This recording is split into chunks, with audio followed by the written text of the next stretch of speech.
Une polémique au sein du monde enseignant. L'examen externe de français auquel doivent se soumettre les écoliers de 6e primaire pour être admis dans l'enseignement secondaire serait trop difficile et discriminatoire.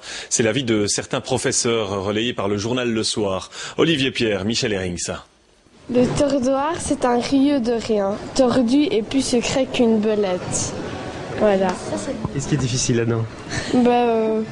Au début, je savais pas ce que c'était le tordoir et c'était un rieux de rien, je comprenais pas cet exercice.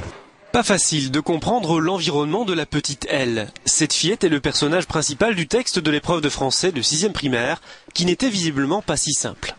C'était l'histoire d'une petite fille qui préférait faire des vœux que d'étudier ces tables de multiplication. Un petit peu difficile et dur à comprendre. Pourquoi?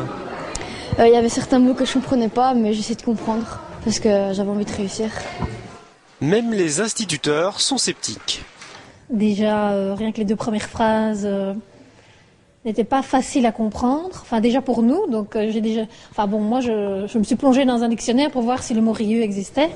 J'ai pas trouvé ce mot, en fait. Je qualifierais aussi ce texte d'un texte un petit peu rural. Donc pour un enfant des villes, c'est pas toujours évident de savoir ce que c'est qu'une épinoche ou même un rieux, et ce sans pouvoir utiliser son dictionnaire. Et certains de se demander si l'histoire écrite par ce professeur de français de Tournai était bien adaptée aux enfants de 11-12 ans.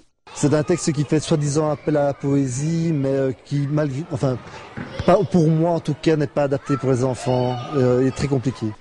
Décidément, c'est la 2e fois que le texte proposé pour l'épreuve externe de français pose question. L'an passé, l'histoire du garçon qui faisait des bêtises le week-end pour avoir à raconter quelque chose le lundi avait aussi fait réagir les enseignants.